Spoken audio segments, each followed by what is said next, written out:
अस्सलाम वालेकुम व्यूअर्स। आखिर कब तक के साथ मैं हूं काशिफ बशीर खान। व्यूअर्स, आज के टॉपिक्स आपसे शेयर करूंगा। एक तो एक जो है बैड न्यूज़ है। कराची से कोयटा आने वाली जो मुसाफिर बस थी उस पर फायरिंग हुई है। 3 मुसाफिर हलाक हो गए हैं और 6 से 8 तक जो है मुबैना तौर पर जख्मी है। ये हमारे पास अपडेट्स हैं इनकी। आज डिस्कस करेंगे कि क्या बलूचिस्तान की सूबाई हुकूमत अमन व अमान की सूरत हाल काबू करने में नाकाम हो चुकी है, क्योंकि बेगुनाह लोग मर रहे हैं। वो चाहे पंजाबी है, पठान है, बलोची है या सिंधी है तो वो पाकिस्तानी। इसके अलावा वफाकी हुकूमत ने गुज़श्ता शब जो है पेट्रोलियम की कीमतों में फिर इजाफा कर दिया है।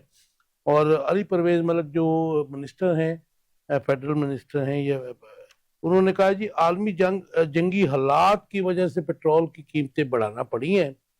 और उसके बाद उन्होंने फिर जो वतीरा है सियासतदानों का, हुक्मरानों का, उन्होंने कहा जी इमरान खान जब अपने 2022 में जब उनकी गवर्नमेंट ख़त्म होने से पहले जो वो अवाम को कम रेट में पेट्रोलियम दे गए थे, उसके असरात अभी तक बाकी हैं। ये बात समझ में नहीं आती। ये पूछेंगे अपने जो है गेस्ट इनसे आज। इसके अलावा एक खबर जो है कि 40,000 ज़ायरीन जो हैं ईरान, शाम और इराक में पाकिस्तानी गए और गायब हो गए। ये गुज़श्ता साल की रिपोर्ट है, या आप लगा लीजिए कि 1 साल कुछ माह की। आज ये डिस्कस करेंगे ये कहाँ गायब हो गए और क्या उनका जिम्मेदार कौन है। अगर उनको भेजा जाता है ज़ायरीन को मकामात मुक़द्दसा की ज़ियारत के लिए, तो उनकी गारंटी कौन देता है और यहाँ से गायब होकर वो कहाँ जाते हैं। इसके अलावा तरीके इंसाफ की एहतजाजी तरीक का क्या मुस्तकबिल, ये भी डिस्कस करेंगे। और क्या मौजूदा हुकूमत अवाम की मुश्किलात कम करने में नाकाम नजर आ रही है। और इमरान खान का हुकूमत और इस्टेब्लिशमेंट के खिलाफ जो है इस वक्त जो सख्त जबान उन्होंने इस्तेमाल की है और उनका जो स्टांस है वो ज़्यादा रिजिड हो गया है 1-2 दिन से। इसके ऊपर डिस्कस करेंगे। इंट्रोडक्शन कराऊंगा अपने मेहमानों का जो मेरे साथ है। मियाँ लियाकत साहब हैं। लियाकत साहब, वेलकम टू द शो जी। और ख्वाजा अयूब नसीम साहब हैं। Khwaja Sahab, welcome to the show. मैं साहब आपसे शुरू करते हैं। कैसे देखते हैं ये कराची से कोयटा आने वाली मुसाफिर कोच जो थी, कलात में उस पर ओपन फायरिंग हुई है। उसमें एक कवाल भी थे जो परफॉर्मेंस करने जा रहे थे कोयटा। वो तो खैर बच गए, लेकिन उनका बयान भी सामने आया कि हम तो कवाल हैं, तो हमारा क्या कसूर, बाकियों का भी क्या कसूर सबका। ये तो देखें जी, ये बदकिस्मती है हमारे मुल्क की कि बलूचिस्तान वहद एक सूबा है जहाँ पे हमारे तमाम वसाइल होने के बावजूद वहाँ कभी चाइनीज़ के साथ, कभी पंजाबियों के साथ और कभी किसी और निशानी ग्रोह के साथ इस तरह के हादसे आए रोज़ का मामूल बन चुके हैं। मैं समझता हूँ कि यहाँ पे हमारे अदारों का फेलियर भी नज़र आता है, इंटेलिजेंस अदारों का भी और दूसरे तमाम अदारों का जिनको लॉ इन्फोर्सिंग एजेंसी हैं।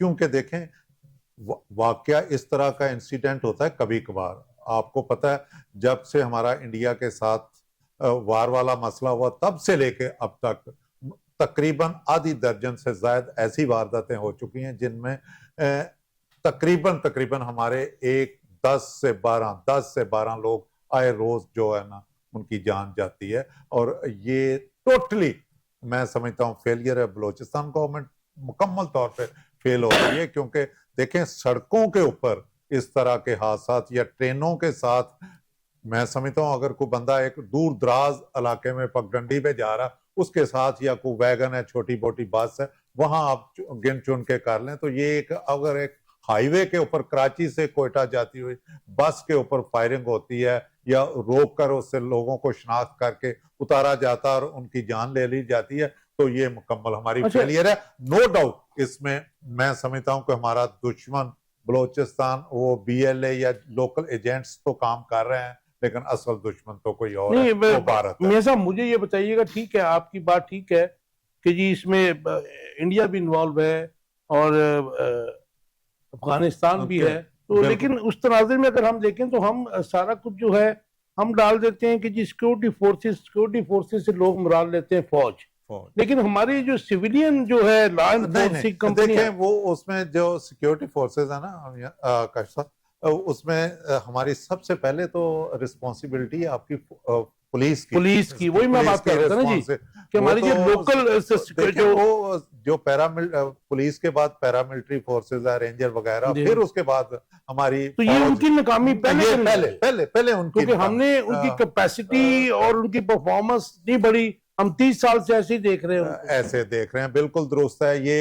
वहाँ एक्चुअली मैं आपको बताऊं, वहाँ जो की जाती है ना रिक्रूटमेंट इन लोगों की और उनकी प्रॉपर ट्रेनिंग, वो प्रॉपर इस लेवल पे नहीं है, और वो बिल्कुल ढीला ढाला आप समझते रिस्पांस हैं है कि ये उनका। जो हमारे लोकल जो सिविलियन लॉ एनफोर्सिंग सारी एजेंट्स है, सारी एजेंसियां, जिस तरह पुलिस हो गई, सीटीडी, सीटीडी अभी इन्होंने बनाई है, तो ये इनकी परफॉर्मेंस इसलिए भी कम है कि ये पोलिटिसाइज होते रहे हैं पिछले। एग्जैक्टली मैं बंदे भेज, यहाँ तो फिर भी आपका पंजाब का सिस्टम तो कंपैरेटिवली फार बेटर है। जैसे यहाँ एक डिपार्टमेंट है सीसीडी, मैंने बिल्कुल, मेरी कल एक कोर्ट में एक एसपी और एक एसएसपी से, 2 जिलों के अफसरान से बात हुई, तो उन्होंने कहा लोग हमारे जिलों में आके कुरान पे हाथ रख रहे हैं जी, हम आइंदा ये काम नहीं करेंगे, रूल क्योंकि ऑफ लॉ को उसमें इंश्योर करेंगे। हाँ, तो वो इंश्योर कर रहे हैं कि ताकि हमारे ऊपर। इसी तरह वहां पे चूंकि आपको पता है कि एक बंदा, एक एमएनए या एक एमपीए या लोकल सरदार चिट भेज देता है, ये 10 बंदे रख लो, उनकी ना प्रॉपर ट्रेनिंग है और ना ही उनकी अमीर साहब, प्रॉपर। उसमें फॉरेन इंटरफेरेंस तो है, क्योंकि आपको पता है कि 2002, 4, 2, 3 से जो तेजी आई है, बलूचिस्तान को प्लेग्राउंड इंटरनेशनल पावर्स ने बनाया हुआ है, क्योंकि मिनरल्स आप जैसे अभी कह रहे थे, सर वो इंटरेस्ट तो है वहां आपको पे। पता है, वहां पे इंटरनेशनल इंटरेस्ट तो हैं, जी, अमेरिका या और कुछ इत्तेहादी ममालिक चाहते हैं कि चाइना ना यहाँ आए, चाइना चाहता वो यहाँ ना आए, और इंडिया सबसे नहीं, अब तो बढ़कर हमने है। हमने अमेरिका को ऑफर कर दिया अपने मिनरल्स की। हाँ, भाई साहब, आपका टेक इसके ऊपर, जो बड़ा अफसोसनाक वाकया हुआ है, कलात में फायरिंग की गई है, अंधाधुंध फायरिंग थी, 3 मुसाफिर अभी तक रिपोर्टेडली जो है बेचारे हलाक हो गए, मुतअद्दिद जख्मी हैं, कैसे देखते हैं आप इसको? गुजारिश ये है जी, ये इसी मेन रोड पे ही, इसी हाईवे पे ही पहले भी इंसिडेंट हुए हैं, जी जी, और ये लोकल इंतजामिया का फेलियर जरूर है। इसमें देखना ये पड़ेगा, हम हर बात स्टैब्लिशमेंट पे डाल देते हैं, ठीक है, क्योंकि वो जो एरिया है वो लोकल पुलिस उनके कंट्रोल में नहीं, उनको कंट्रोल कर सकती, तो हम समझते हैं कि एजेंसीज ही उसको मैनेज करेंगी। इसमें कोई दो राय नहीं है कि ये उन एजेंसीज का फेलियर है या हमारी इंटेलिजेंस की जो रिपोर्ट्स है, बहुत सारी हमारी इंटेलिजेंस एक्टिव है, वो आपको होने वाले इंसिडेंट के बारे में कन्वर्सेशन या मैसेज या किसी और तरीके से भी वो बहुत सारा काम करती है, और उसको वो डिटेक्ट कर लेती है, और उनको बिफोर टाइम इंफॉर्मेशन बड़ा मिल जाती है। कॉम्प्लिकेटेड इलाका है ना जी सारा बलूचिस्तान। जी हाँ, गुजारिश ये है कि ये एक नई लहर जो इंडिया की तरफ से वहां पे वेव चल रही है, उसमें वहां के लोगों को, लोकल को शामिल किया गया है। 1-2 जो ट्रेनिंग लेके इंडिया से आते हैं, बाकी वहां के जो उनके लोकल लोग हैं उनको वो शायद पैसे देते हैं, जो भी देते हैं उनको मैनेज करके टेररिज्म कर रहे हैं। इसमें लोकल फेलियर जरूर है, लेकिन उन मासूम जानों का क्या करेंगे जो बेचारे किसी कारोबार की गरज से। अभी जो पीछे इंसिडेंट हुआ है, वो मेरा तो जिस्म लर्ज गया था जब ये मैंने देखा, सुना, पढ़ा। बाप के जनाजे पे बाप के जनाजे, 2 भाई वो भी बाप को माँ की खबर लेने आ रहा है। मुराद ये है कि ये बात, ये क्लियर चीज साबित करती है बात जो है कि ये इसमें लोकल जो है ना, वो उनको शायद ऐसा कोई इंजेक्शन लगा के भेजते हैं, ऐसा मेडिसिन उनको हिप्नोटाइज करके भेजते हैं, जिससे उनको इन चीजों का बिल्कुल इंसानियत नाम की चीज उनके सामने नहीं होती, और उनको इंसान के बारे में भी और हैवान के बारे में भी कोई फर्क महसूस नहीं होता। बहरहाल अल्टीमेटली ये तमाम के तमाम ऐसे फेलियर जो है वो आते तो हुकूमत वक्त पे है ना, तो ये है कि मैं समझता हूं कि हुकूमत का फेलियर है। मैं जरा मुकीम साहब ने मुझे यूके से ज्वाइन किया, उनका स्टांस ले लूं, फिर बात करते हैं कि इसका हल क्या है, पॉलिटिकल इसका सॉल्यूशन कोई है कि नहीं है। मुकीम साहब, welcome to the show, can you hear me? जनाब बहुत शुक्रिया सर। मुकीम साहब, आज एक अफसोसनाक वाकया फिर हुआ है। कलात में कराची से कोयटा आने वाली मुसाफिर वैन जो है, कोच को कह लीजिए, उसके ऊपर अंधाधुंध फायरिंग हुई है, 3 लोग जो हैं पाकिस्तानी वो जान की बाजी हार गए, 6-7 जख्मी हैं। आपका टेक इसके ऊपर? हाँ सब हो जाता है, और हालिया दिनों में चीज है जो चली आ रही है, लेकिन हमें ऐसा वाकया देखने को मिल रहा है और समझ में कि सिक्योरिटी एजेंसी क्या कर रही है। हमें पता है कि वहां पर डिफिकल्टीज, रकबा बहुत बड़ा है, पर सेल प्रॉब्लम ये है कि नहीं आ रही। एक मुस्तफिर है माजरत के साथ, हमारे वजीर दाखिला पाकिस्तान में एक थानेदार की मार, अभी तक वो थानेदार लाहौर तक लोग जनाजे उठाओ, कौम नौहागिरी के उसके आंसू भी खुद। हम हर दफा यही इल्जाम लगा वो बैरूनी ताकतें और फलां और ये और वो, 21 एजेंसियां हैं हमारी जो इंटेलिजेंस गैदरिंग करती, और हमेशा से हमारी बना दी गई है हेडक्वार्टर होगा, एजेंसीज जो हैं अपनी अपनी करेंगी, उसकी स्ट्रेटजी बनेगी। ये ड्रामेबाजी चलती आ रही है। ये ट्रक की काम को लगाया, काबीना का इजलास में कलात में इनको सारे आगे बिठाएं जो तलका है कि जब तक ये उस वक्त तक वहां से वो अपने इलाकों में वापस। तो मेरी तो गुजारिश यही दिखाई जाए और इस पे कोई अमल होता। मुकीम साहब, आपका टेक आ गया। आपकी थोड़ी आवाज में भी जो है डिस्टॉर्शन है। प्रोड्यूसर साहब से मैं रिक्वेस्ट करता हूं कि आपकी जो है आवाज का मामला जो है वो हल करें।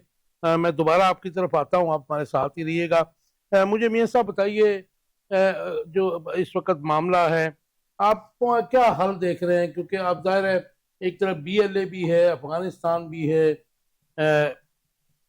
इंडिया भी है, और उसके बाद अमेरिका भी है। ये भी माइंड ज़ाहिर में है रखिएगा। लोगों के China interest is there, China is एक देयर कॉन्फ्लिक्ट जो है बहुत बड़ी अमेरिका और चाइना के दरमियान में है इस वक्त। बेसिकली यही ये प्ले ग्राउंड जो काशिफ मैंने साहब, कहा था, हाँ जी ये जो प्ले ग्राउंड इसी वजह से ना, इसी वजह, और इसी वजह से इसराइल जब भी इन्वॉल्व है इधर। हाँ जी बिल्कुल इसराइल इन्वॉल्व है। चाबार में क्या होता रहा वो ज्यादा जी जी, दूर नहीं है बलोचिस्तान से।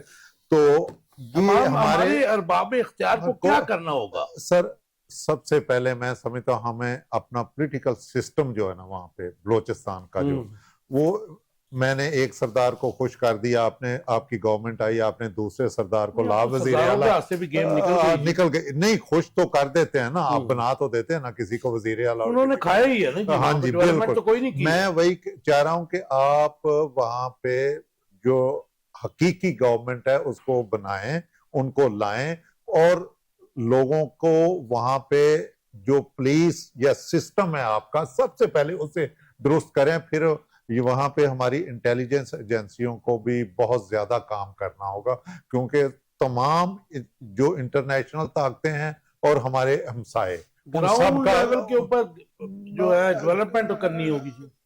सबसे पहले तो देखें, जब भी आपने कहीं भी मुल्क के ऊपर अमन कायम करना होता है तो आपने सबको, मुआशी एक ऐसा पहलू है, जब आप किसी भी कौम को वहां उसमें उलझा देंगे या सुलझा देंगे तो वो उसकी तमाम तर तवानाइयां इस तरफ सरफ हो जाएंगी। उसको ये इस तरह के रोज के बखेड़े, लड़ाई झगड़े, गोली मार कुटाई, इससे वो दूर हो जाएगा। लेकिन ये आसानी से नहीं होगा, मैं आपको बता रहा हूं, क्योंकि यहाँ इंटरेस्ट बड़े लोगों के, जैसे आपने खुद ही कह दिया, अमेरिका, चाइना, इंडिया, अफगानिस्तान, और वहां वसाइल भी है। आपको पता है कि हमारी मादरियात। एक बात की कि अगर ट्रू रिप्रेजेंटेशन वहां के आम आदमी की हो, फिर is it going to be any difference? Yes yes, क्योंकि जब लोकल लोग होंगे, वो लोगों के साथ उनके रवाबत होंगे, बुनियादी और मसाइल का पता होगा। बुनियादी मसाइल का पता होगा कि इस इलाके के क्या मसाइल हैं। और ये भी मैं आपको बता दूं सर,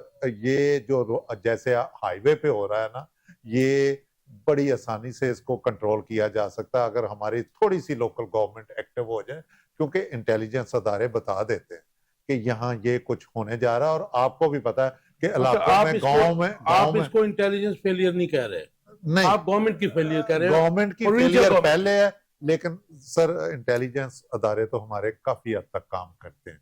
उनका तो आप कहीं भी ना समझते सरफराज बुख्ती साहब भी तो एक ट्राइब वगैरह में, वो बुख्ती वाले तो इनको ऑन नहीं करते हैं। नहीं, वो उनको तो नहीं ऑन करते, लेकिन मेरा ये ख्याल है कि यहाँ पे हमें ज्यादा काम करने की, ट्रू रिप्रेजेंटेशन की बात आप कर रहे हैं। रिप्रेजेंटेशन की भाई बात साहब, गुजारिश ये होगी। है काशिफ साहब, इसके हल क्या है? जी हाँ, इसका हल अब आप मैं डिस्कस करता हूँ।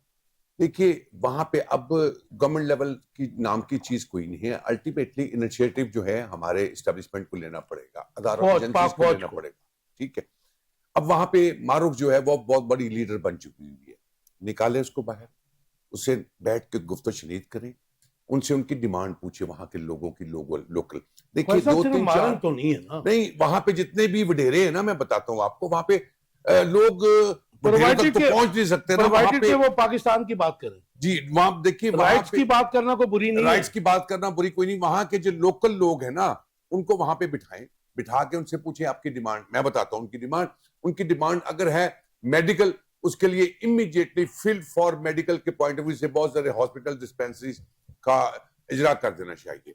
एजुकेशन, वहां पे यूनिवर्सिटीज कॉलेज को इमीडिएटली कोई ऐसा सिस्टम बना देना चाहिए ग्रास रूट के ऊपर। जब तक या आप वहां पे एजुकेशन नहीं आम करेंगे, लोगों को समझ नहीं आएगी, लोगों में वो मैं समझता हूँ जज्बा या शऊर या वो चीज उजागर नहीं होगी जिससे उनको समझ लगे। एक दूसरा, तीसरा ये है, वहां पे मुआशी हालात वहां पे लोगों को बहुत ज्यादा है, और उसका हल जो है लोगों के लिए इजी वे। देखिए, अब ईरान से स्मगल होके आइटमें आ रही हैं, जब आप उनको वहां पे जो लोग वहां पे तैनात हैं, या जो भी इन्फोर्समेंट एजेंसीज हैं, कस्टम है, जो भी है, वो कैसे आ रहा है मुझे बताइए। अगर वडेरों के थ्रू आपने सड़क जो है मेन हाईवे पे, वहां पे नाका लगा हुआ है, गाड़ियां ऊपर से घूम के आ रही, मैं वहां खुद गवादर जाके वहां पे, लेकिन ख्वाहिश साहब आप देखें ना, सैंक्शंस लगी हुई थी ईरान के ऊपर कितनी दिहाइयों से। आप इस तरह तो चलें, आपको कोई फायदा हो जाता होगा, आप उनसे इंपोर्ट तो लीगली तो कर ही नहीं सकते। देखिए, गुजारिश ये है, यहाँ अब बात लीगल और इलीगल की नहीं रहेगी चाहिए। सैकड़ों वहां पे पेट्रोल पंप बने हुए हैं, कैसे वहां पे लोकल जितनी तिजारत हो रही है ना जी, उस टेरिटरी में वो सारी ईरान की हो रही है। अब आपको उसके मामले में सीरियस बैठ के सोचना पड़ेगा। वहां पे जो लोग वहां पे रहते हैं, कितनी हाउसिंग सोसाइटी वहां पे अनाउंस हुई हुई है, एकड़ों लोगों ने वहां पे परचेज की हुई है, लेकिन कोई भी सोसाइटी बनने पे राजी नहीं है, और कोई भी काम करने के लिए वहां पे राजी नहीं है, सिर्फ और सिर्फ इन वजूहात की बिना पे। में तो काम हुआ। तो मुराद ये है, ये अल्टीमेटली हमारी एस्टेब्लिशमेंट को इस पे स्टेप उठाना पड़ेगा, और वहां पे जो हाईवे है वहां पे इनको चौकियां बनानी पड़ेगी। अगर 25 किलोमीटर के ऊपर जाकर चौकी है तो उसको 10 किलोमीटर पे लाना पड़ेगा, अगर 10 किलोमीटर पे है तो उसको 3 किलोमीटर पे। फिर वही, आप मेरी बात सुने, आप तो वही हल है ना, मैं तो कह रहा हूँ कोई सियासी हल भी है। देखिए, सियासी हल जो है ना 47 से नहीं निकल सकता। वहां भी 47 की हुकूमत है, वहां भी आप जाके वहां से लोगों, मैंने कहा शायद कह रहे हैं 1947 नहीं 45 और 47 वाला चक्कर है। वैसे 1947 से हल निकला भी नहीं। जितने जर्नलिस्ट मेरे लोकल वहां पे वाकिफ हैं, दोस्त हैं, उनसे जब मेरी बात होती है तो ये कहते हैं, यार जब आप जबरदस्ती की हुकूमत बनाओगे ना तो फिर रिजल्ट ऐसा ही फिर मतलब बलूचिस्तान में अगर ये भी गवर्नमेंट कर सकती है, अगर क्योंकि अब 2/3 मेजोरिटी हुई है, कि पुराने सारे जो नवाब हैं, जो सरदार हैं, उनके इलेक्शंस लड़ने पे पाबंदी लगा दें, और जो आम ग्रास रूट पे जो आम आदमी है, रियासत का बाशिंदा, उससे इलेक्शन लड़ा के देख नहीं। देखिए, जब ऐसा कुछ स्टेप उठाएंगे ना तो फिर वहां पे हालात मजीद खराब हो जाएंगे। आपका मतलब ये सरदार नहीं करने देंगे। सरदार आपको सिंध में भी नहीं करने दे रहे ना जी। आपकी ना एक बात में बड़ा वजन है कि तमाम सरदारों को बिठा लें, इनको किसी तरह उनके ही हैं। हाँ सर, एस्टेब्लिशमेंट के कहने पे मुख्तलिफ ये अखबार सारे में लोग इकट्ठे हो जाते हैं, इनको बिठा लें, ख्वाहिश साहब, शायद शायद देखिए, हमारा इसका तरीका कुछ और है। मेरे जो फजल दोस्त कह रहे हैं ना सारे, इसमें कोई दो राय नहीं है कि तमाम के तमाम एस्टेब्लिशमेंट के अंडर ही हैं जितने भी चौधरी और जागीरदार और जितने वडेरे हैं ना, तो चाहे ये वो तो अगर आप पंजाब में अंडर सिर्फ हैं, एक दबके की मार है सारी। आप कह रहे हैं कि वो एक दबके की मार हैं सारे सरदार, तो इसका मतलब है आप तो फिर इल्जाम जो मौजूदा हालात का, फिर अगर सरदार जिम्मेदार हैं तो फिर एस्टेब्लिशमेंट जिम्मेदार है। नहीं, देखिए हमारे वहां पे अदारे, मैं नहीं समझता कि उनका कोई ऐसा सक्सेसफुल काम है जिसे, देखिए ये मामूली बात नहीं होती। चलें, मैं आए दिन बसों पे फायरिंग, कत्लो गारत, ट्रेन पे हमला, मुझे बताइए कहां ये फेलियर है? साहब प्रॉब्लम ये है कि 2007-8 में जब यूसुफ रजा गिलानी आया था ना जी, बहुत बड़ा पैकेज अनाउंस किया था इसने very first day. I still remember कि जी बलोचियों की मैं एहसास से महरूमी दूर कर दूंगा, ये कर दूंगा। वो पैसा किधर गया, वो खा गए। हर गवर्नमेंट जो आती है, इंक्लूडिंग पीटीआई गवर्नमेंट, ये बात यही करते हैं कि जी हम उनका एहसास है महरूमी दूर कर देंगे। वो पैसा किधर जाता है? वही बात आ गई ना जी, फिर वो आम आवाम की फलाह पे काशिफ इस्तेमाल भाई, नहीं मैं होता। एक चीज आपको बताना चाहता हूं। मैं जब वहां पे गया हूं तो मैं वहां पे एक डायरेक्टर था वाटर के लिए जो डिपार्टमेंट है, वहां हमारी कुछ ऑफिशियल मीटिंग थी जर्नलिस्ट की। तो वहां पे उन्होंने कहा जी यहाँ पे हमारे पास फिल्ट्रेशन प्लांट नहीं है, पानी हम लोग यहाँ लोकल निकालते थे जो लोगों में जाता था, वो भी बंद है। मुराद ये है वहां पानी पीने के लिए लोगों के लिए मौसर नहीं है। आप ठीक कहते हैं। तो I जब don't ये think- फैसिलिटेशन हम उनको देंगे तो हम उनसे एक्सपेक्टेशन क्या करेंगे, मुझे बताइए। अच्छा, आप ठीक कह रहे हैं। उनकी लोकल प्रॉब्लम जो जायज मुतालबात है भाई उससे साहब फिर जेनवन है, लेकिन थोड़ा सा ये इधर भी चले जाए ना, क्या उसका नाम है, जामपुर और राजनपुर, इधर भी यही पोजीशन है डीजी खान में। अब ये देखे ना, चाहे वो उनके बॉर्डर्स मिलते हैं उनके साथ, लेकिन पंजाब में भी और सिंध में भी इवन ये बेसिक जो आप बात कर रहे हैं, ये प्रॉब्लम्स तो हर जगह पे हैं। ठीक है, मुझे बताइएगा मुकीम साहब, कोई पॉलिटिकल सोल्यूशन क्या है इस वक्त पोजीशन जो है, क्योंकि हम वो बात नहीं करना चाहते, क्योंकि ये लोग कहते हैं ये बलोचिस्तान जल रहा है, किसी जमाने में कहते हैं ढाका जल रहा है, जला दिया सालों ने।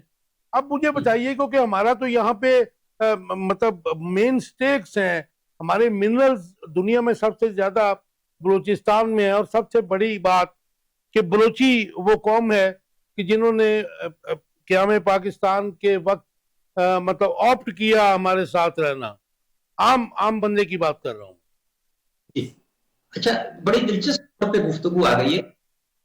हमारे एक फाजिल दोस्त फरमाए वो सरदारों के इलेक्शन लड़ने पाबंदी कर दी जाए, उनके असर रसूख का हम नहीं कर पा रहे। ये मैंने कहा था।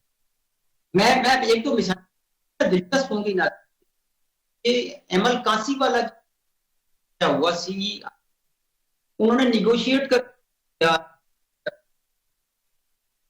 भुट्टी साहब ने कहा कि भाई है, और जब तक है जब वो मैं उसको नहीं दूंगा। अब सीआईए की रिपोर्ट है उनकी अपनी, उन्होंने रडार के जरिए शुरू किया। उन्होंने सोचा कि कर लें, अच्छा बाद में हुआ था लादन के लिए। उन्हें ये बताया कि प्राइवेट आर्मी है। आपने बड़ा दिलचस्प बात छेड़ दी, लेकिन मैं थोड़ा सा आपको करेक्ट करना चाह रहा हूं कि अमल कासी को जो है यहाँ से पकड़वाने वाला कोई और नहीं था, फरूक अहमद खान लगारी साहब के साहबजादे थे। वो अगली स्टेज पर हुआ। ये अभी उन्होंने अटेम्प्ट की थी, वो सोच रहे थे जिसको निकालें। उस वक्त उन्हें बताया गया कि भाईजान प्राइवेट आर्मी में 5000, तो फिर उन्होंने ये स्कीम लड़ाई जिसकी तरफ आप कर रहे हैं। ये तो हो गई एक बात। लेकिन मुकीम साहब, आपने किस्सा माजी छेड़ दिया। तो अमल कासी वाज द फर्स्ट पर्सन जिसको पाकिस्तान से बाय फोर्स लेके जाया गया था। और अगर आप वो बात कर रहे हैं तो आपको याद होगा कि जब अमेरिकन कमांडोज उनको डीजी खान से लेके जाने लगे थे तो उनको घेराव कर लिया था पाक फौज ने, जाने नहीं दे रहे थे। लेकिन मैडलिन अलब्राइट जो उस वक्त वजीर खारजा थी, उन्होंने मियाँ साहब को फोन किया था। मियाँ साहब वाज इन टर्की, और मियाँ साहब ने फिर इजाजत दी थी कि आप ले जाइए। तो फिर पाक फौज ने उनका रास्ता छोड़ा था। This is the real story of Amal Kansi. ले अब मैं जरा अगले के जो असल नवाब हैं बात हैं, उसके बाद बाकियों को वो फर्जी नवाब समझते हैं। अभी उसमें हालिया दौर में तो सियासी तौर पे शामिल हुए एक साहब ऐसे हैं जो आपकी चेयरमैन, सेनेट के चेयरमैन रहे, एकोटेक के साथ 20,000 एकड़ जमीन लेने के लिए दरखास्त दी, 10,000 एकड़ पर तो बड़ा इंटरेस्टिंग लगेगा। एक मिसाल दे रहा हूं, खानदान बलूचिस्तान के 8, अब आप ये समझ लें कि वो दरवेश जो है का आदमी होगा। एक तो गुजारिश ये है कि वो बड़ा मुश्किल है और वो और उनके भी वही करते हैं, वही है, जूरी भी वही है, और वो एक गुलाम आ रहा है, आम आदमी ना इलेक्शन लड़ने ना जीत। तो ये एक अलमिया है,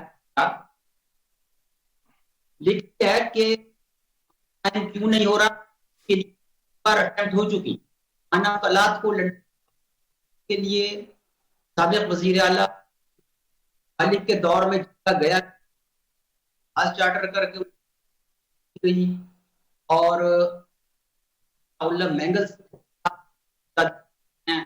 वो इस नवाब साहब चलाने की कोशिश कर, तो इनको लेकिन दूसरे ममालिक से है, लेकिन उनको सेटल किस तरह सही जगह भेजा जाए, उनको मेन स्ट्रीम में शामिल किया जाए, ये बिल्कुल आपकी ठीक बात है। मैं दोबारा आता हूँ आपकी तरफ। आपका मतलब है कि इन सब से निगोशिएट करके इनको मेन स्ट्रीम में लाया जाए, लेकिन मेरे ख्याल में जब तक वहाँ पे जो बलूचिस्तान का आम बशिंदा है, रियासत का आम बशिंदा बलूची है, उसको एम्पावर नहीं किया जाएगा, उसको फैसिलिटेट नहीं किया जाएगा, और उसको उसका रियासत जो फ़राइज़ हैं रियासत के, उसको हक उसको नहीं देगी, तो ये मामला ज़रा मुश्किल नज़र आ रहे हैं। मुझे बताइएगा मियाँ साहब, कल रात को फिर पेट्रोल का बम गिरा दिया, और आज बड़ा मस्का खेज बयान आया,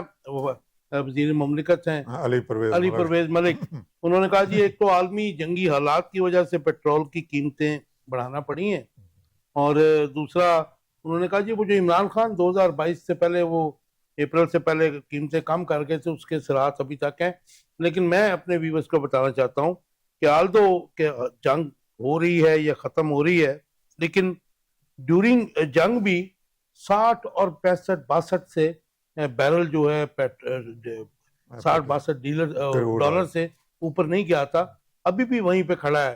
तो ये अवाम से ऐसे क्यों कहा जाता है?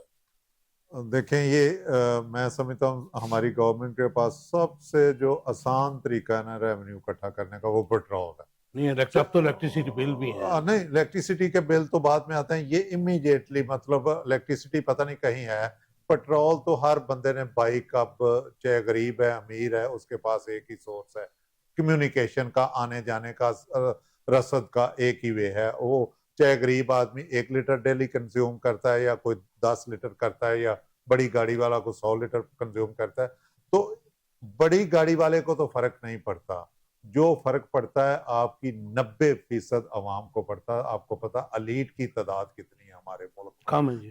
ठीक है, वो बहुत कम है जिनको पेट्रोल या किसी भी कीमत की किसी भी कीमत से कोई उनको सरोकार नहीं है, उन्होंने उसको अपनी इस्तेदाद के मुताबिक इस्तेमाल करना। लेकिन पेट्रोल पंप जो है ना, ये इनकी गवर्नमेंट को ले डूबेगा। ये कह रहे हैं ना इमरान के, आपको पता है 22 में उन्होंने 150 पे फ्रीज कर दिया था, 160 या 150 पे, यहीं पे प्राइस रही थी। लेकिन उसके असरात कैसे आ सकते हैं? देखें काशिफ साहब, आप भी तो मतलब सारी चीजें देखते हैं। 22 की हुकूमत के असरात, अगर इन्होंने वो सियासी असरात नहीं रहे, तो पेट्रोल के असरात अभी उसको रिवर्स कर दिया था। आते, बल्कि ये तो 300 पे ले गए ना। हाँ जी, ये तो 300 से नीचे आया, वो तो आलमी मार्केट में, जैसे आपने कहा, अभी भी $65-70 से सॉरी इससे नीचे मतलब नहीं ऊपर 60 और गया। 62 जो है बैरल है, बिल्कुल डॉलर इसी जो पे है घूम 60 रहा है। 65। तो ये इनको चाहिए कि ऐसे ना करें, गवर्नमेंट अगर और चलाती जब है। वो उसने 150 का किया था इमरान ने, तो उस वक्त 122 रुपए, 122 डॉलर बैरल था, महंगा था। महंगा था, और बल्कि उन्होंने कहा था कि मैं अपनी आवाम को उस वक्त, बेशक जैसे भी था, लेकिन उन्होंने बहुत बड़ा रिलीफ दिया दीवाने था का उस ख्वाब वक्त था की। ना जी वो भी हाँ उसका। जी, पीटीआई की गवर्नमेंट का उस वक्त का ये सबसे बड़ा आवाम के लिए लेकिन अवाम को था। तो फर्क कोई नहीं पड़ता, वो तो चलाए फिरते हैं। लाइनों में लग नहीं के पेट्रोल नहीं डलवा रहे नहीं थे। नहीं फर्क पड़ता काशिफ भाई, ये ना कहें। ये बड़ा, देखें, अब आपने अपने बच्चे को स्कूल छोड़ने जाना है, अपनी बच्चियों को स्कूल से लेने जाना है, किसी ने आपने हॉस्पिटल खुद ही पता तो अभी देना कहा है। कि ये जो मेरे और आपके मसाइल हैं, हाँ, ये उस क्लास के ये मसाइल नहीं अली है, परवेज मलक के लेवल के मसाइल मसाइल नहीं है। भाई साहब क्विकली जरा बताइएगा, गुजारिश ये पेट्रोलियम है, की कीमतों में इजाफा। इसका जवाब देने से पहले मैं आपकी जो प्रीवियस आप जो बात कर रहे थे बलूचिस्तान की, उसमें एक चीज ऐड करना चाहता हूँ। जी जी। देखिए, इस वक्त गवर्नमेंट के बस की बात नहीं है, एस्टेब्लिशमेंट को मैं मैसेज देना चाहता हूँ कि उनको चाहिए फौरन से बेशतर ये तमाम मामला टेक ओवर कर ले। देखिए, ये सोने की चिड़िया है बलूचिस्तान, पूरी दुनिया की निगाहें इस वक्त पाकिस्तान में एक ही पोर्शन पे है, नहीं, वो आप खिता थोड़ा है। सा मैं आपको ऐड कर दूं जी बताइए। कि दे हैव टेकन द सारे मैटर्स उनके पास ही हैं। ठीक है, लेकिन देखिए फिर कहां फेलियर है? पूरी दुनिया की निगाहें आपके बलूचिस्तान के क्योंकि ऊपर वहां पे हैं।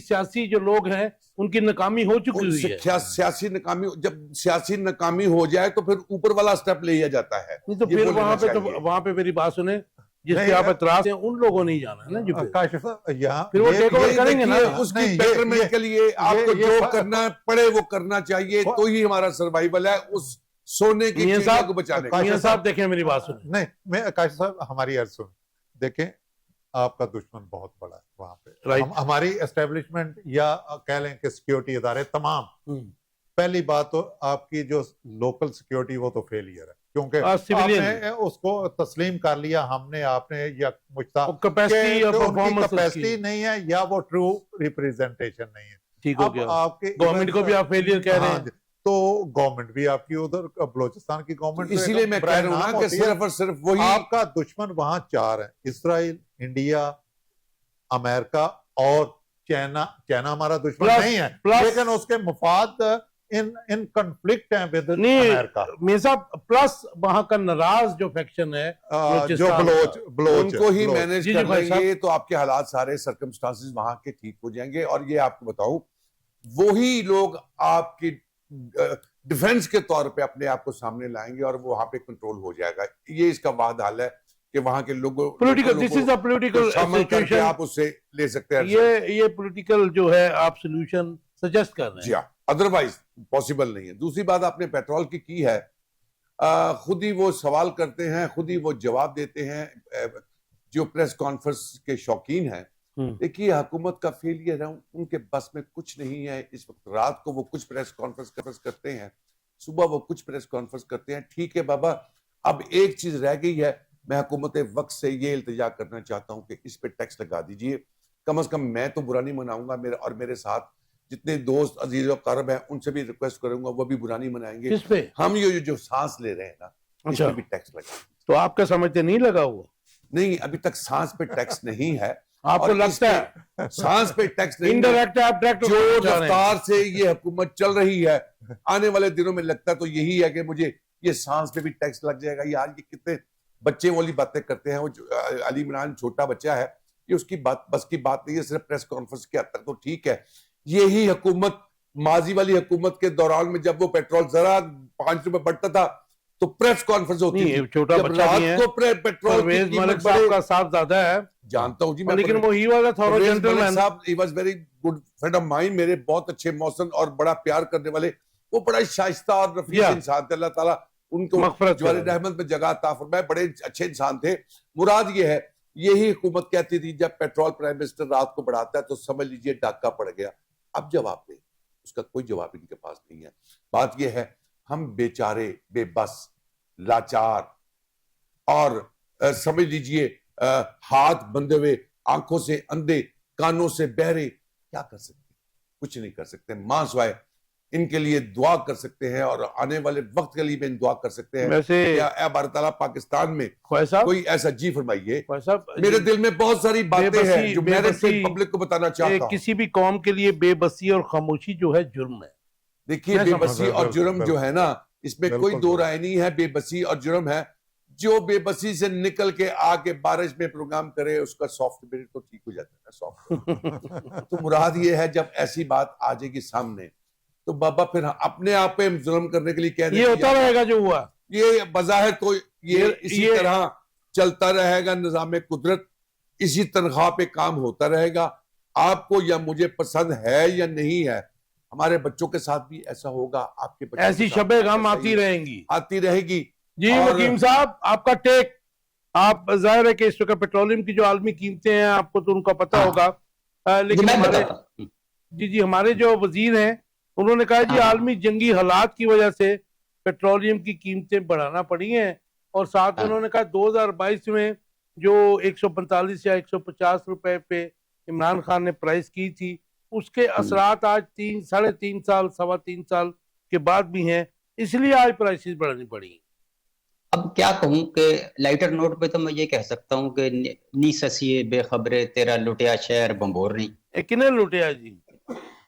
ਇਹ ਉਹਨਾਂ ਨੇ ਹੀ ਲੁੱਟਿਆ है ਜਿਹੜੇ ਤਾਵੀਲਾਂ ਦੇ ਰਹੇ ਨੇ। नहीं, इसमें और दूसरा जिम्मेदार ये हम है- भी हैं, अवाम भी हैं, रियासत के बशिंदे भी जिम्मेदार हैं जी। हाँ, बेबसी, वो चुप खामोशी, करके जो जुर्म। बर्दाश्त कर रहे हैं। अच्छा, उसमें जो अब संजीदा पॉइंट ये है कि डोनाल्ड ट्रंप की आमद के बाद अमेरिका में फ्रैकिंग एक्टिविटी बहुत बढ़ गई है, राइट। जिस पर गुज़िश्ता हुकूमत में पाबंदी थी। तो उनकी अपनी प्रोडक्शन ऑयल की इस वक्त इतनी ज्यादा है कि उनको बाहर के किसी तेल की जरूरत नहीं रही। दूसरा यह है कि ट्रांसपोर्टेशन और खपत कम हुई है जंगों की वजह से।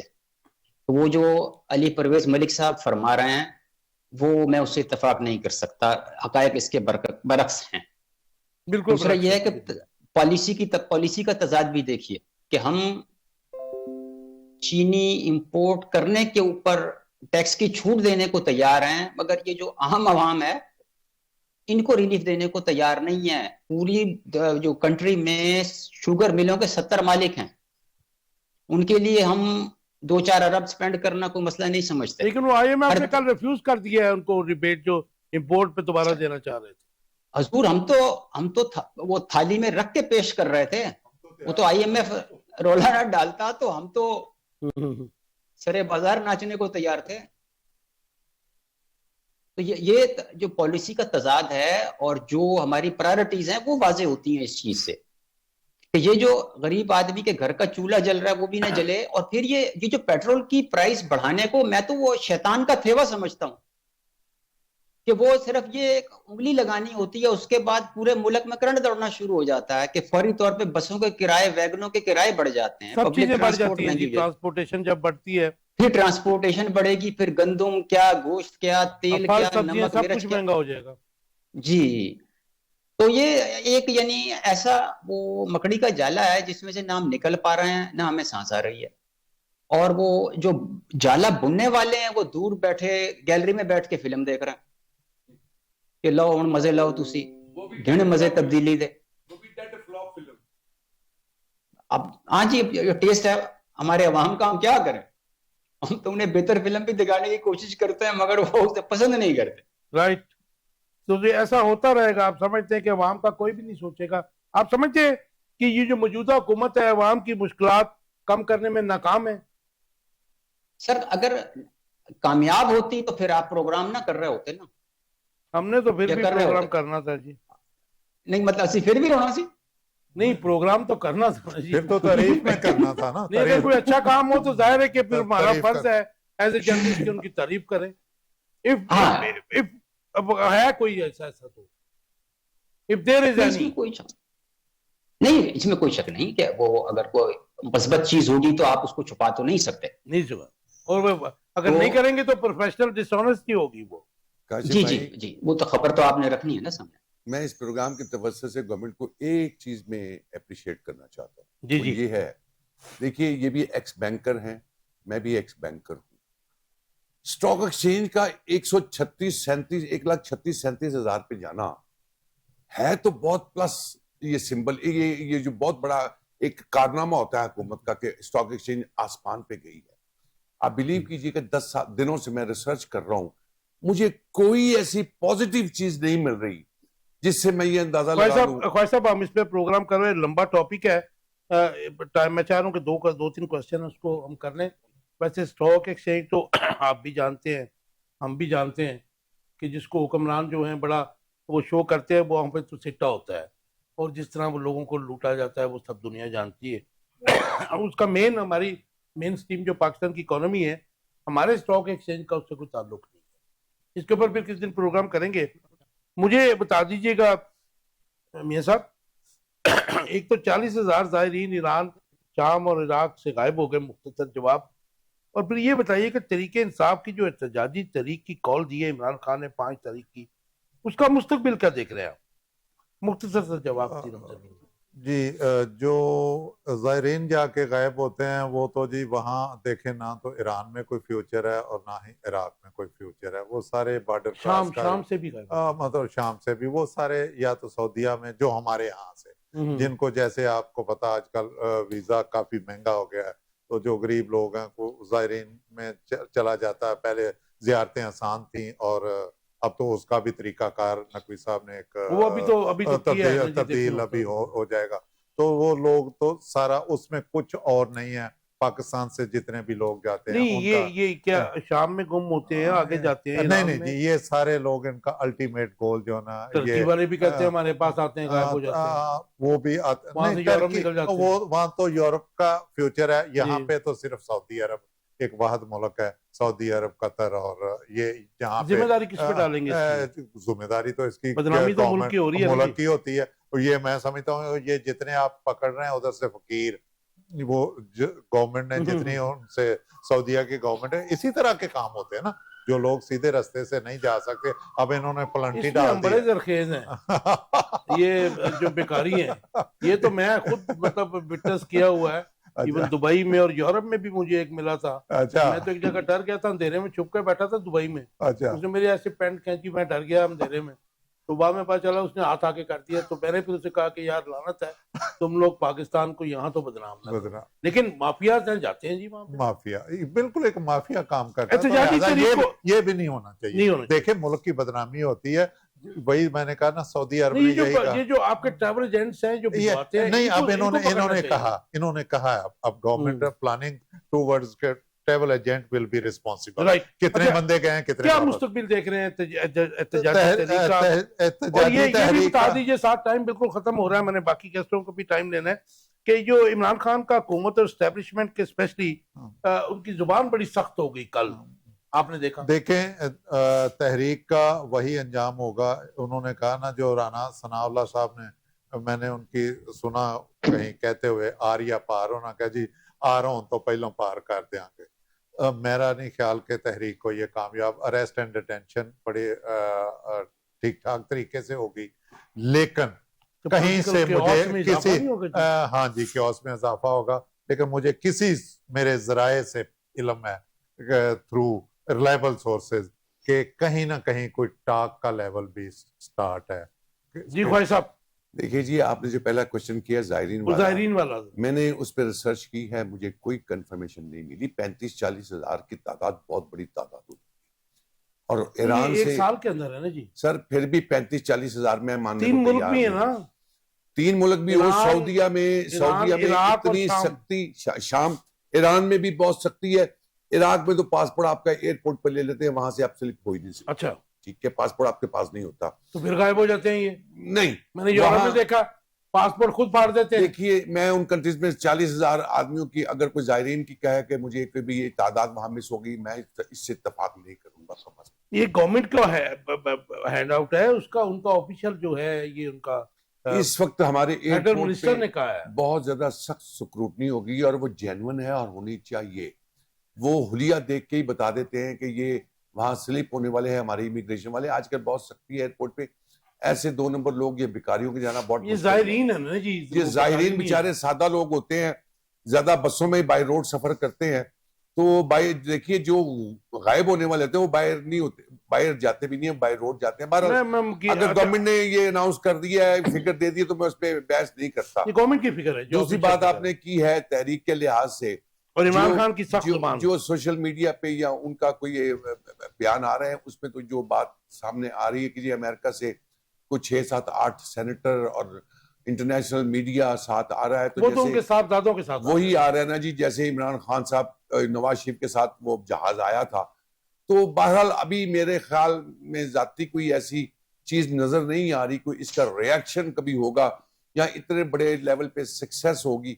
मुझे ये पॉलिटिकल केओस जो इस मुल्क में है, बाकी अदम इस्तेकाम में है, वो बढ़ेगा। तो बेहतरी नजर आ रही है आपको कि बढ़ता नजर आ रहा है? देखिए पॉलिटिकल इस्तेकाम के लिए तो आपको निगोसिएशन करनी पड़ती है पॉलिटिकल लोगों से, तभी होगा। और इस वक्त जो है हुकूमत मीटिंग करने में, निगोसिएशन करने में नहीं है आ रही सामने। तो फिर खबरें तो कुछ और भी हैं, सेम पेज फटने की भी खबरें हैं, लेकिन वो हमारे पास जब तक कोई कंफर्मेशन नहीं आएगी। लेकिन बहरहाल मुझे अगर इस स्टेज पे डिस्कस अगर तहरीक का कोई ऐलान होता है तो बड़ा मुश्किल हो जाएगा, चूंकि माजी में जो एक दो उसके साथ अगर आप जोड़ लें अवाम के मसाइल जो हैं, अवाम जिस चक्की में पिस रहे हैं, अवाम अपने मसाइल की वजह से निकली, अपनी प्रॉब्लम भूख, अफलास और चीजों की महंगाई की वजह से निकली, फिर ये संभालना मुश्किल, अनकंट्रोलेबल हो जाएगा। जी मुकीम साहब, मुझे एक बताइएगा, एक तो आप ओवरसीज भी हैं, आपको भी बड़ा एक्सपीरियंस होगा कि ना सिर्फ पाकिस्तान बल्कि थर्ड वर्ल्ड कंट्रीज में जो लोग जाते हैं, इवन यूके में भी, और मैंने भी यूरोप में देखा बहुत मुल्कों में, कि वहां जाके पासपोर्ट भी फाड़ दिए और खुद ही अपने पासपोर्ट फाड़ देते हैं, गायब हो जाते हैं। तो ये 40,000 ज़ायरीन ईरान, शाम और जो है ईरान, शाम और इराक में गायब हुए हैं, ऐसा कहना हमारे फेडरल मिनिस्टर का मजहबी बोल है। और दूसरा, ये तरीके इंसाफ के एहतजाजी तरीक का मुस्तकबिल आप क्या देख रहे हैं? इसको जोड़ लीजिए अवाम के मसाइल को भी साथ। जी सर जी, देखिए 40,000 किसी एक या 3 मुल्कों में तो एडजस्ट नहीं हुए होंगे, वो स्प्रेड हो गए या उन्होंने कहीं आगे का रफ्ते सफर बांध लिया। That's what I want to know कि ईरान से कहां निकला जा सकता है, शाम से कहां निकला जा सकता है और इराक से। मेरे जो दोस्त है, मेरे जो गेस्ट है, वो कह रहे जी ये वहां पे ही है, उधर कोई ऐसी जगह जैसे हम टर्की में देखते हैं, उधर से यूक्रेन चले जाएं, उसके बाद यूरोप में आप निकल जाते हैं, बहुत सारे उधर से आपको पता है यूरोप का गेटवे है वो। देखिए इस वक्त गेटवे लीबिया बना हुआ है, वहां से वो पूरे यूरोप में लोग जा रहे हैं। एक कनेक्शन ये भी है, और दूसरे वो गदागरी वाले प्रोग्राम भी हैं कि लोग वहां पे कयाम पजीर हो जाते हैं कि वो ज़ायरीन से पैसे तोड़ते हैं। दूसरा ये सारे तो ये काम नहीं करते होंगे ना? नहीं, सारे नहीं करते, मैं चंद बता रहा हूं जी। तो बहरहाल ये अभी अगर गवर्नमेंट के पास फिगर है तो फिर उन्हें पता भी होगा वो कैसे गए हैं और कहाँ गए हैं। अब ये ऐसे हवाई फायर करने की जरूरत नहीं थी ना, ऐसे फिगर देने की, अगर यू आर नॉट बेसिकली मुकीम साहब, ये कल और परसों जो हमारे वजीर दाखिला साहब, उनका बड़ा जी मैंने देखा ईरान की तरफ, तो वो वहां गए हैं, तो वहां पे इन दोनों ममालिक के जो रिप्रेजेंटेटिव्स हैं उन्होंने इनको शिकायत लगाई है। जी जी, कोई शक नहीं इसमें। तो वो बहरहाल इसको सॉल्व करना चाहिए। हुकूमत किस लिए करते हैं आप, हुक्मरान किस लिए बनते हैं? क्यों भाग रहे हैं लोग पाकिस्तान से? सर वो जिस वक्त आप ही बता रहे हैं कि बस सांस लेने पे टैक्स नहीं है। मैं नहीं कह रहा, ख्वाजा साहब ने कहा। हाँ जी, ख्वाजा साहब की बात बड़ी हो तो वो अभी सूरत हाल में कौन जो है वहां पे तेल में तला जाएगा, लाजमी बात है सिर्फ फायर एग्जिट ढूंढेगा। मुकीम साहब 30 सेकंड है, मुझे बता दीजिए कि आप जो तरीके इंसाफ की कॉल है 5 तारीख की, कैसे देख रहे हैं आप उसको? क्या ये कुछ तहरीक जोर पकड़ती नजर आ रही है? नहीं सर, कोई लंबा चौड़ा काम होता नजर नहीं आ रहा। मेरी राय में एक ही चीज काम कर सकती है या शायद इफेक्टिव हो जाए, वो है पहिया जाम हड़ताल। उसका ऐलान इमरान खान कर दें, उसमें ना वर्कफोर्स की जरूरत पड़ेगी, ना जलसे की, ना जुलूस की, ना पुलिस के सामने खड़ा होना पड़ेगा। कर रहे हैं जो अभी ख्वाजा साहब भी कर रहे थे, मियां साहब भी कर रहे थे। पीटीआई अगर पहिया जाम हड़ताल की कॉल देते तो शायद काम कर जाए कुछ इलाकों में, अदरवाइज वो इतना इफेक्टिव कोई इवेंट करने के पोजीशन में नहीं है। मतलब आपकी नजर में अवाम मुतमईन है मौजूदा हुक्मरानों से? तो देखिए आवाम कभी भी मुतमईन नहीं होती। भाई, पाकिस्तानियों की जो टाइम खत्म हो तवक्कुआत गया है वो प्रोड्यूसर जापान साहब। और अमेरिका की हैं। मुझे प्रोड्यूसर साहब कह रहे हैं टाइम बिल्कुल खत्म हो गया। Thank you very much. बस आप देख रहे थे आखिर कब तक। आज के प्रोग्राम में हमने कोशिश की, एक तो अफसोसनाक वाकया जो हुआ कोयटा में उसके ऊपर बात करें, फिर 40,000 ज़ायरीन के ऊपर बात की, और उसके अलावा जो एक बयान दिया हमारे वजीर मुमलिकत खजाना अली परवेज मलिक साहब ने पेट्रोलियम की कीमतें बढ़ाने के बाद, तो वो भी हमने डिस्कस किया कि वो मतलब अवाम को टीज नहीं करना चाहिए ऐसे बयान दे के। अवाम की मुश्किलात अपनी जगह पे हैं, हुक्मरानों की सोच जाहिर है उनके साथ है। अवाम के बारे में सोचना होगा, स्पेशली बलूचिस्तान के अवाम की और पूरे पाकिस्तान के अवाम के। अदरवाइज हम जो है पाकिस्तान के, जो मैं समझता हूँ ये जो तमाम हुक्मरान हैं, तमाम हुक्मरान किसी भी सूबे के या मरकज़ के, ये बारूद के ढेर के ऊपर खड़े हैं। अवाम की मुश्किलात बढ़ते बढ़ते जब उनके गिरबान और उनके सांस बंद होने लगेंगे, तो फिर ऐसी अवाम किसी के बारे में भी नहीं सोचा करती। फिर उनका हाथ जो है वो हमने देखा माजी में मुख्तलिफ ममालिक में, वो फिर गिरबानों पे जब जाता है तो वो संभाले हालात नहीं जाते हैं। व्यूअर्स, आपके फीडबैक का इंतजार रहेगा। अपना बहुत ख्याल रखिएगा। कल शाम 10 बजे तक। अल्लाह हाफ़िज़।